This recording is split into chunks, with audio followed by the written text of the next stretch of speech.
Captain Sarah Chen of the ESS Horizon stood at the bridge of her exploration vessel, watching the holographic display with a mixture of amusement and disbelief. The message they had just received was so pompous it bordered on parody. Your presence in Sector 7 Alpha is unauthorized. Withdraw immediately or face consequences from the Galactic Council's security fleet. Lieutenant Rodriguez, her communications officer, couldn't contain his smirk. They really love their capital letters, don't they, Captain? That they do, Miguel. Chen took a sip from her coffee mug, adorned with the words, "But first, coffee," in faded letters. The Horizon was humanity's most advanced deep space vessel, equipped with technology that had revolutionized space travel. Yet here was some self-appointed authority, treating them like lost tourists.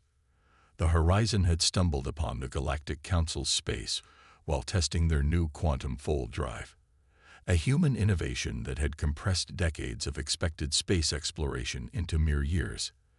They hadn't expected to find a massive space station surrounded by ships of various alien designs, all seemingly deferring to a central authority. "Send them our standard greeting package," Chen ordered, settling into her command chair.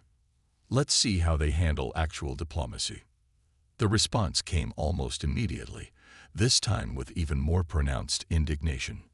The holographic message sparkled with what Chen assumed were formal decorative markers, the alien equivalent of official letterhead. Unregistered species are not permitted to initiate diplomatic contact. Withdraw to your origin system and await proper processing through established channels. Dr. Yuki Tanaka, the ship's xenoanthropologist, leaned forward from her station. "Captain, their communication patterns suggest a highly hierarchical society. The repetitive emphasis on authority indicates a civilization that's gone unchallenged for quite some time." "Well," Chen replied, a mischievous glint in her eye, "let's give them something new to think about." Deploy the survey drones. Within moments, a swarm of thumbnail-sized drones emerged from the Horizon, their quantum-linked sensors mapping the entire sector in real time. The Council's space station erupted with activity, their sensors presumably detecting the sudden appearance of hundreds of small objects. "Captain," the tactical officer, Commander James Walsh, reported with barely contained laughter, "they're trying to scan our drones. Their sensors keep sliding right off the quantum stealth coating." The next message from the Council was markedly less composed. "Cease your unauthorized scanning activities immediately. This is a direct violation of Council Protocol 7249B. Chen stood up, straightening her uniform. "Mr. Rodriguez, please open a direct channel. I think it's time we introduced ourselves properly." The main screen flickered to life, revealing a chamber filled with various alien species. Some were vaguely humanoid, others decidedly not, but all wore expressions that Chen's years of sinological training interpreted as shock mixed with outrage. "Greetings, esteemed council members," Chen began, her tone perfectly pleasant, but carrying an undercurrent of steel. "I'm Captain Sarah Chen of the Earth Spaceship Horizon. We apologize for any confusion, but as we're not members of your council, we're not actually bound by your protocols." A tall crystalline being stepped forward, its faceted surface reflecting the chamber's lights. "You dare to?" "Yes," Chen interrupted smoothly. "We dare. And while we're happy to establish diplomatic relations, you should know that we've already mapped your entire defense grid, noted 7 critical vulnerabilities in your station's shield configuration," and she paused for effect, "made some really excellent coffee. Would anyone care for a cup?" The chamber erupted in overlapping alien voices. The crystalline being seemed to vibrate with what might have been anger or fear. Chen waited patiently, taking another sip from her mug. Commander Walsh's tactical console beeped. "Captain, they're mobilizing their defense fleet." "Noted." Chen didn't even turn to look. "Dr. Tanaka, what's your assessment?" The xenanthropologist was practically bouncing with excitement. They're following a classic pattern of authoritarian response to a perceived challenge. Their entire power structure is based on technological superiority and strict adherence to hierarchy. We've just violated both assumptions. Excellent. Chen turned back to the screen, where the council members were still arguing among themselves. Esteemed council members, she raised her voice slightly, cutting through the chaos. Perhaps we could start over. We're quite interested in learning about galactic civilization. We're just not particularly interested in submitting to it. The crystalline being had regained its composure. You have no concept of the forces you are dealing with. Primitive species. Actually, Chen replied, bringing up a holographic display of her own, showing the Council's entire defense fleet, including the ships they thought were hidden in quantum space. We have a very good concept. We just don't find them particularly impressive. Now, shall we discuss real diplomacy, or would you prefer another demonstration? The silence that followed was profound. In that moment, the balance of power in the galaxy shifted, though the Council didn't know it yet. Humanity hadn't just arrived on the galactic stage. They had kicked in the door, made themselves coffee, and were now rearranging the furniture.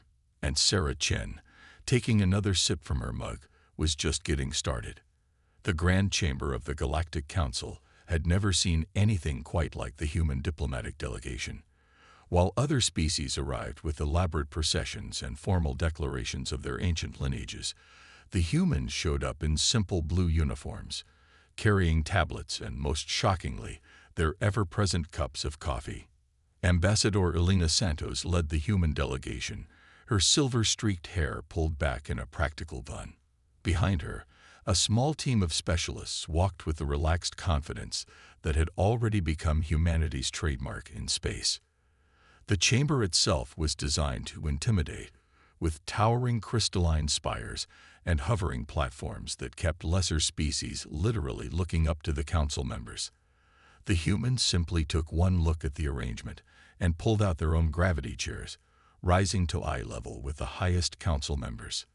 "This is unprecedented," sputtered Delegate Zixra, their gelatinous form rippling with indignation.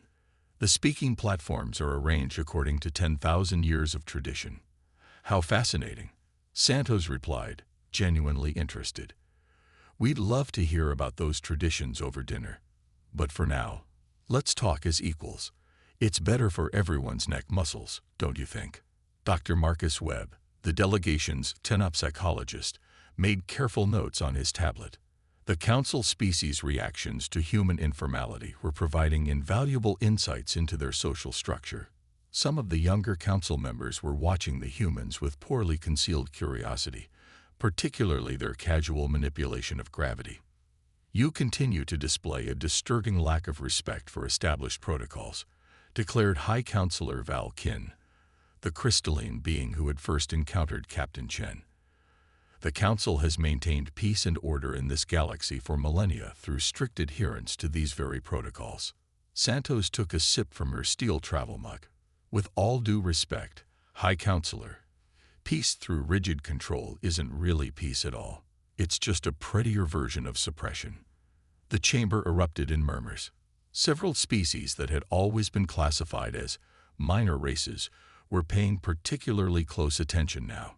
"Perhaps," Santos continued, "we could discuss some alternatives. Earth has some experience with different forms of governance. We found that flexibility and adaptation often work better than rigid adherence to tradition." "You dare to suggest," Val Kin began, but Santos held up a hand. "We dare to suggest conversation," she said firmly. "We dare to suggest that a galaxy full of diverse species might benefit from diverse perspectives. And yes, we dare to suggest that 10,000 years of doing something one way doesn't automatically make it the best way." Dr. Webb's tablet pinged softly. The quantum sensors they had scattered throughout council space were picking up increasing activity. Multiple species were beginning to have their own private discussions about human ideas. A smaller council member, representing what humans had dubbed the Artesian Federation, spoke up. "The humans' approach, while unorthodox, has demonstrated remarkable effectiveness. Perhaps there is merit in at least hearing their proposals." Val Kin's crystalline surface flickered with patterns that the human delegation's AI translated as extreme displeasure. "You forget your place, Delegate Ixel." "No," Ixel replied, surprising everyone including themselves. I think perhaps we're all beginning to find our proper places. Santos smiled inwardly. They hadn't come to deliberately disrupt the Council's power structure, but if it was already this fragile, maybe a little disruption was exactly what the galaxy needed.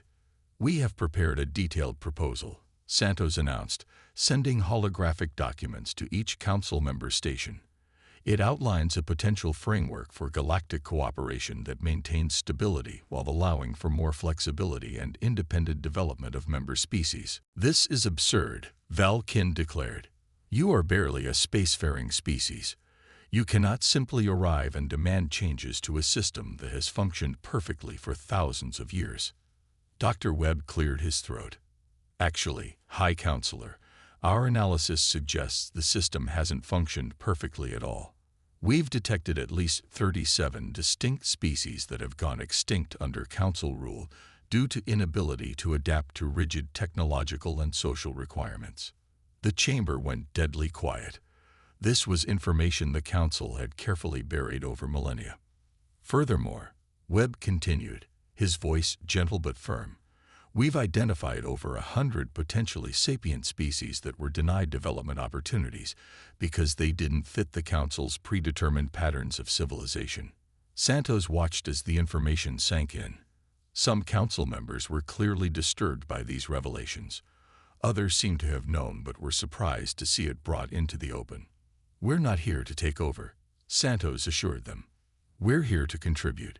Humanity has learned, often the hard way, that the best societies are those that can adapt and grow.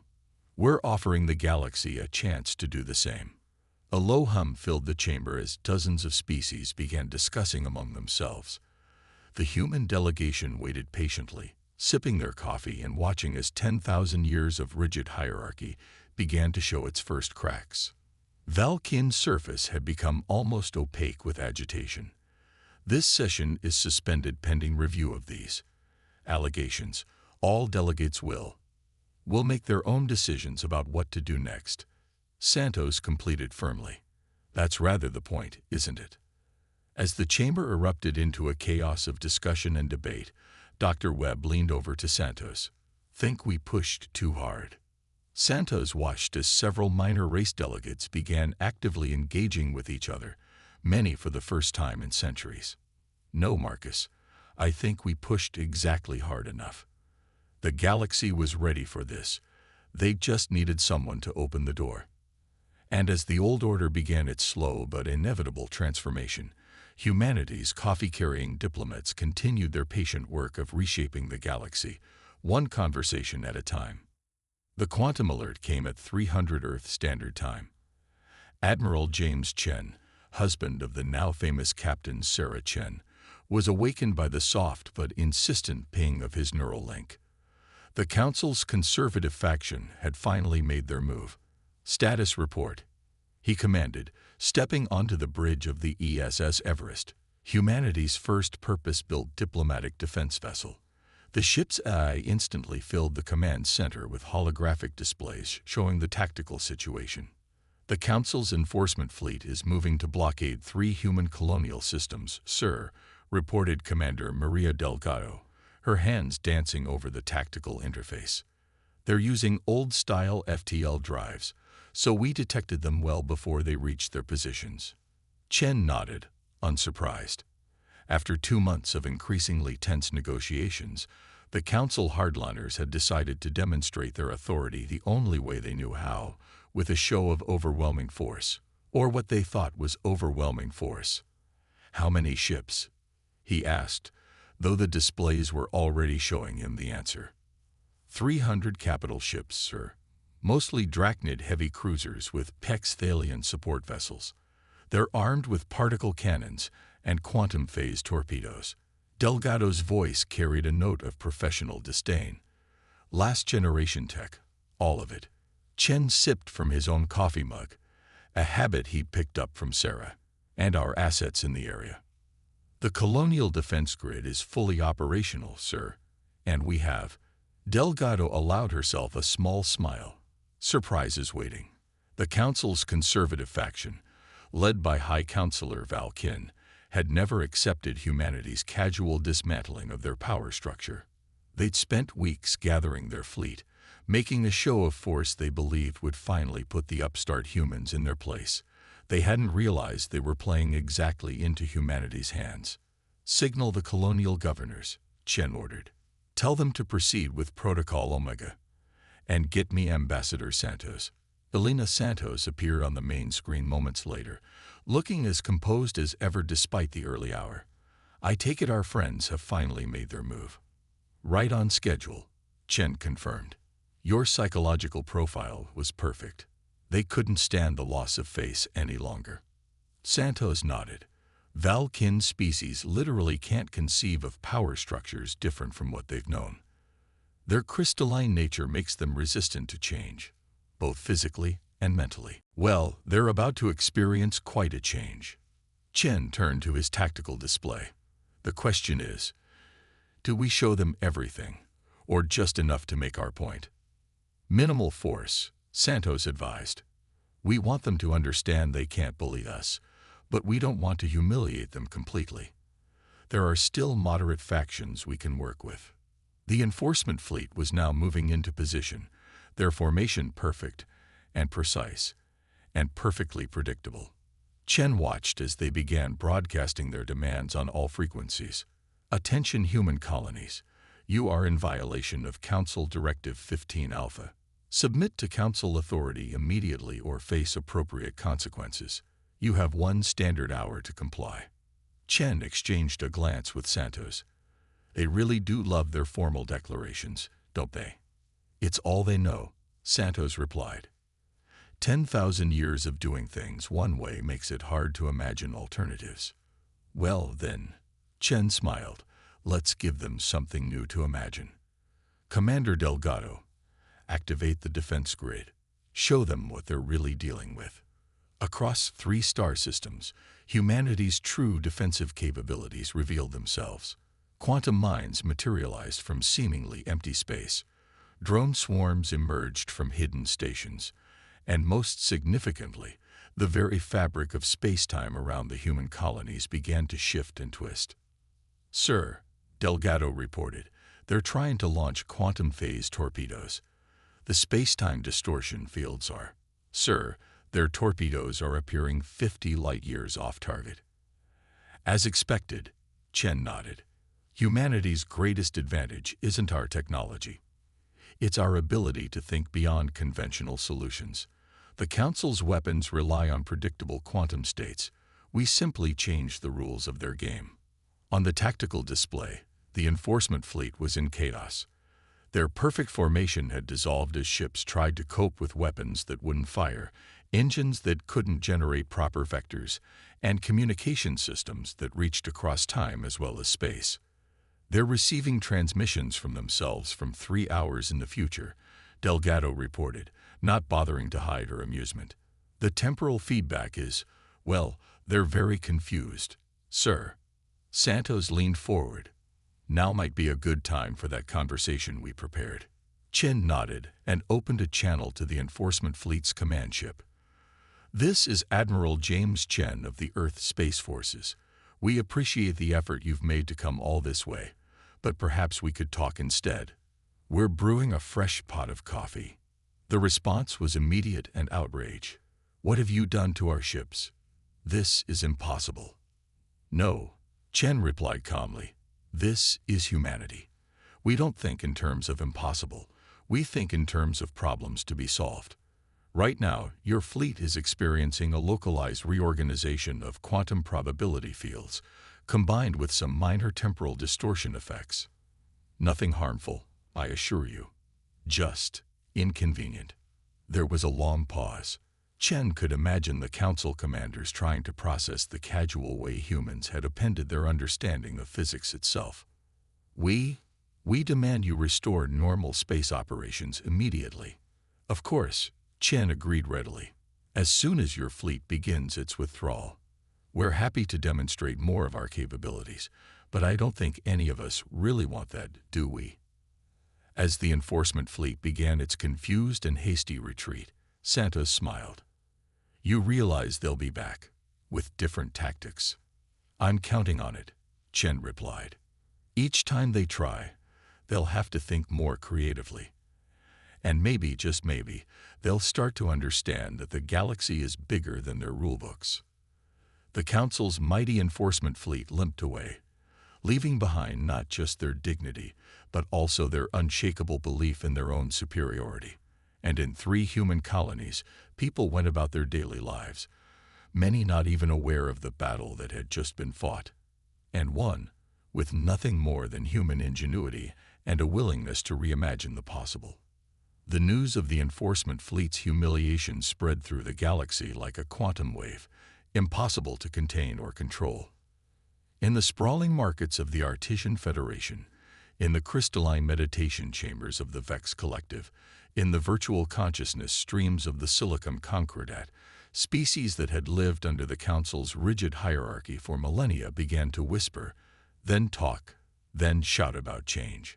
Dr. Yuki Tanaka found herself at the center of this galactic transformation. The xenoanthropologist who had first analyzed the Council's communication patterns was now leading a team of human and alien scientists studying the rapidly evolving social dynamics of the galaxy. It's fascinating, she explained to a gathering of representatives from 30 different species in the newly established Galactic Exchange Center on Europa. The Council's defeat wasn't just military, it was conceptual. They lost the moment they couldn't comprehend that their opponents might think differently than they did. A Pexthalian delegate, their serpentine form coiled in what Tanaka had learned was a posture of deep thought, raised their head. But how did humans develop such flexibility of thought?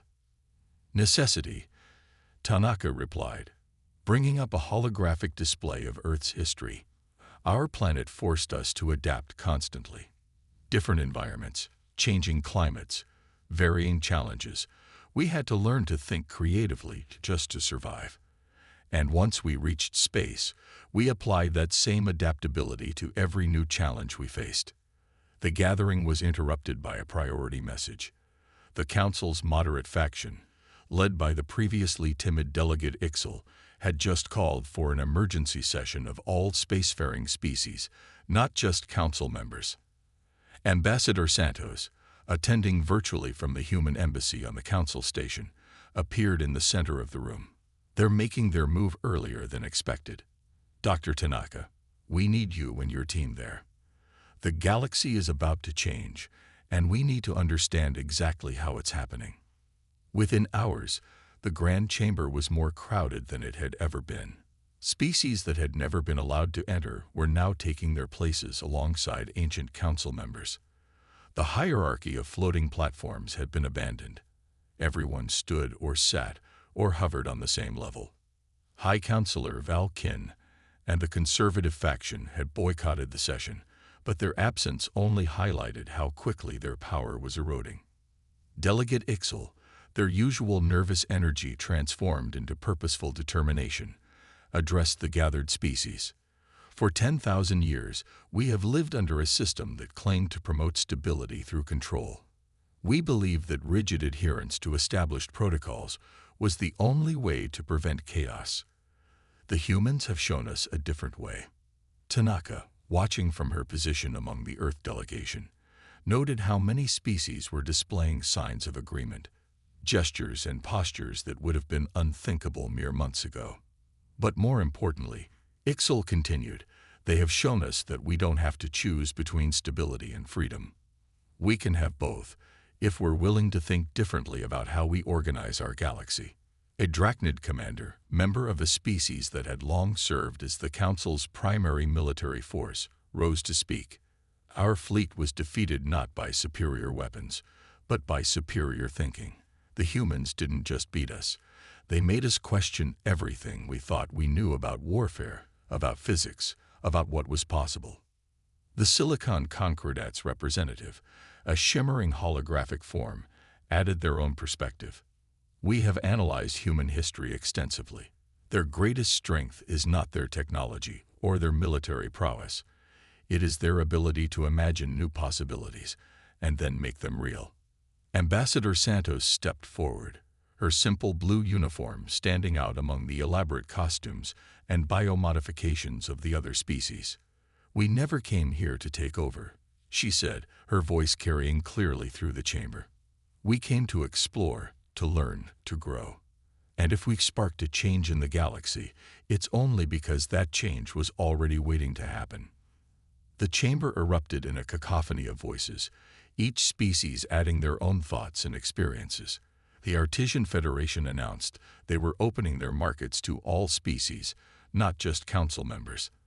The Vex Collective offered to share their meditation techniques, previously a closely guarded secret. The Silicon Concordat proposed a galaxy-wide information network that would allow free exchange of ideas and technology. Tanaka's Neuralink could barely keep up with recording all the social and cultural shifts she was witnessing. Alliances that had stood for millennia were being rewritten. Trade routes were being redrawn. Knowledge that had been hoarded was being shared. "It's like watching a crystalline structure suddenly turn fluid," she murmured to Santos.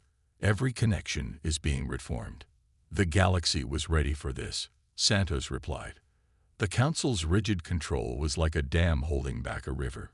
Once we showed them the first crack, a message flashed across their neural links. The conservative faction, led by Val Kin, had just departed Council space with a significant fleet. They were heading toward unknown coordinates in the galactic core. "Let them go," Santos decided after conferring with Earth Command. "They'll either adapt to the new reality or become a footnote in galactic history." As the gathered species continued their enthusiastic dismantling of 10,000 years of tradition, Tanaka couldn't help but smile. Humanity had arrived in galactic society expecting to find advanced civilizations that would guide them.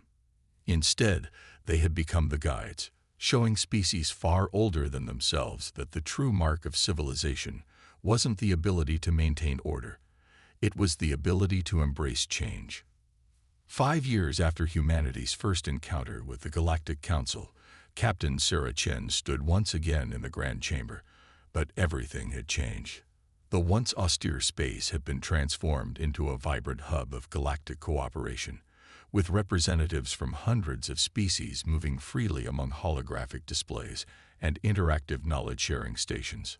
"Hard to believe this is the same place," Lieutenant Rodriguez, now Commander Rodriguez, remarked as he joined her.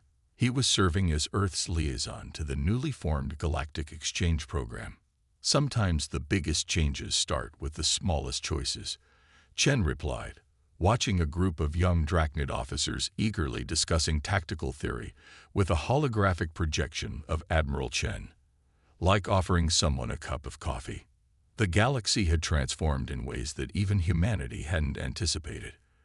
The rigid hierarchy of the old council had been replaced by what humans had dubbed the Galactic Cooperative, a fluid, adaptable network of species working together while maintaining their independence. Dr. Tanaka's research team had documented the changes. Trade had increased by 300%. Technological advancement had accelerated across all member species, and conflicts had decreased by 78%. But the most significant changes were cultural. "Ambassador Santos, your presence is requested in the Innovation Hub," announced the Chamber's AI in multiple languages simultaneously. The original council would have been horrified by such informality, but that was the point. The galaxy had learned to relax. Elena Santos made her way through the chamber, stopping occasionally to chat with various species representatives. She found herself in a section of the station that had once been restricted to only the highest-ranking council members. Now it buzzed with activity as species from across the galaxy shared ideas and technologies. "The Val Kin faction has sent another message," reported Dr. Webb, who had joined her team permanently after the success of their initial diplomatic mission. "They're still demanding we return to the proper order of things." Santos smiled. "Send them our standard response. They're welcome to join us whenever they're ready to embrace change. Add a virtual coffee cup emoji. They hate those." The conservative faction's self-imposed exile had become something of a running joke in the cooperative. They had established themselves in the galactic core, maintaining what they called the true traditions of the council. But their influence waned with each passing year as more species chose adaptation over stagnation. "Madam Ambassador," A young artisan approached, their crystalline form shimmering with excitement. The Quantum Harmonics project is ready for testing. We've combined human theoretical physics with PEX Ithalian energy manipulation and Vex probability mathematics. This was what humanity had hoped for, not to dominate, but to catalyze. Different species working together, combining their unique perspectives to solve problems in ways none of them could have managed alone. In orbit above the station, the ESS Horizon, now a museum ship, served as a reminder of how it all began.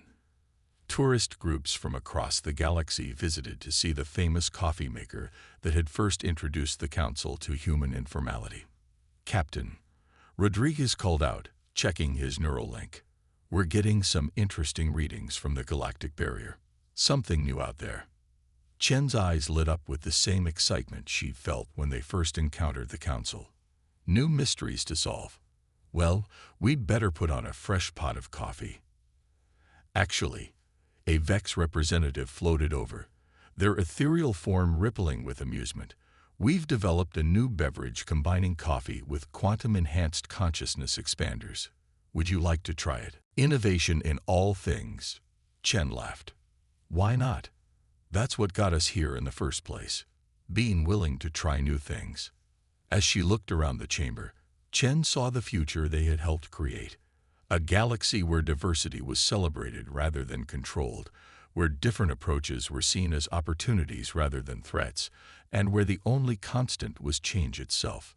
The old council had sought to impose order through rigid control. The cooperative achieved harmony through flexibility and mutual respect. It wasn't always perfect. No system involving countless different species could be. But it was alive, growing, evolving. "Message from Earth Command," Rodriguez announced. "They're asking for our assessment of the galactic barrier readings. Should I tell them we'll convene a formal study group?" Chen shook her head, smiling. "Tell them we're gathering some friends for coffee. We'll figure it out together." And across the galaxy, species that had once been bound by rigid protocols and ancient traditions were learning to ask the question that had driven humanity from its very beginning. What if we tried something new? The universe, it turned out, had been waiting for someone to ask exactly that question. And humanity, with its coffee and its curiosity, its adaptability and its audacity, had shown the way.